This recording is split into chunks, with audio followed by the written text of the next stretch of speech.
और अब देखिए दिव्यांगों के लिए हमारा खास बुलेटिन। प्रधानमंत्री नरेंद्र मोदी 3 देशों की यात्रा पर अपने पहले पड़ाव नाइजीरिया पहुंच गए हैं। राजधानी अबुजा में एयरपोर्ट पर नाइजीरिया के राष्ट्रपति अहमद टिनुबू ने प्रधानमंत्री मोदी का स्वागत किया। पीएम मोदी के जोरदार स्वागत की शुरुआत एयरपोर्ट से ही शुरू हो गई। बड़ी संख्या में भारतीय समुदाय के लोग एयरपोर्ट पर उनका इंतजार कर रहे थे। सब मोदी मोदी के नारे लगा रहे थे। इसके बाद पीएम जब होटल पहुंचे थे तो वहां भी उनका जोरदार स्वागत हुआ। आज नाइजीरिया के राष्ट्रपति के साथ पीएम मोदी की द्विपक्षीय बैठक होगी, जिसमें दोनों देशों के संबंधों को और मजबूत करने पर चर्चा होगी। 16 से 21 नवंबर तक पीएम ने अपने इस दौरे की शुरुआत नाइजीरिया से की है। नाइजीरिया के बाद प्रधानमंत्री मोदी ब्राजील पहुंचेंगे। ब्राजील में मोदी 18 और 19 नवंबर को G20 शिखर सम्मेलन में हिस्सा लेंगे। G20 में मोदी दुनिया के कई बड़े नेताओं से द्विपक्षीय सहयोग बढ़ाने पर भी चर्चा करेंगे। पीएम मोदी ब्राजील के बाद गुयाना के लिए भी रवाना होंगे। पिछले 50 वर्षों में ये किसी भारतीय प्रधानमंत्री की पहली गुयाना यात्रा होगी। मणिपुर एक बार हिंसा की जबरदस्त आग में झुलस रहा है। एक राहत शिविर से 6 लोगों के अपहरण और इसमें से 3 लोगों की हत्या के बाद तनाव एक बार फिर से चरम पर पहुंच गया। गुस्साई भीड़ ने मुख्यमंत्री एन बीरेन सिंह के निजी आवास पर हमला कर दिया।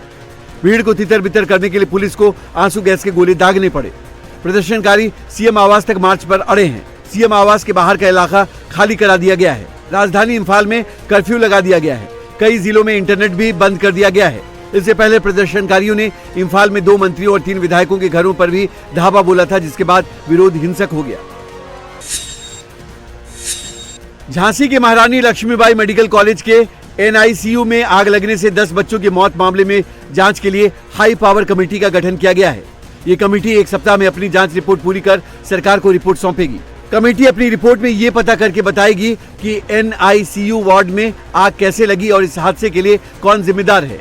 कमेटी की रिपोर्ट आने के बाद सरकार की ओर से दोषियों पर एक्शन लिया जाएगा। इसके साथ ही हादसे की वजह पता लगाने पर आगे से ऐसी घटना न हो, उसके लिए जरूरी कदम उठाए जाएंगे। इस कमेटी में DG चिकित्सा शिक्षा की अध्यक्षता में 4 सदस्य शामिल रहेंगे। कोलकाता का फेमस हावड़ा ब्रिज पिछले 40 सालों में पहली बार 5 घंटे के लिए बंद रहा। दरअसल इस ब्रिज के मेंटेनेंस जांच के लिए शनिवार देर रात 11:30 बजे से लेकर आज सुबह 4:30 बजे तक बंद रखा गया। इस दौरान ब्रिज पर वाहनों की आवाजाही पूरी तरीके से बंद रही। हावड़ा ब्रिज की बारीकी से जांच करने के लिए श्यामा प्रसाद मुखर्जी पोस्ट ट्रस्ट ने विशेषज्ञों की मदद ली, जिसका उद्देश्य इस बात की जांच करना था कि ये कमजोर या क्षतिग्रस्त तो नहीं हुआ, जिसका ऑडिट किया जाएगा। ये ट्रस्ट 1983 के बाद पहली बार इस ब्रिज का ऑडिट कर रहा है। जम्मू कश्मीर में हुई बर्फबारी का असर आने वाले दिनों में दिल्ली और इसके आसपास के इलाकों में देखने को मिल सकता है। मौसम विभाग के मुताबिक सर्द हवाएं चलेंगी, जिसकी वजह से पारा गिरेगा।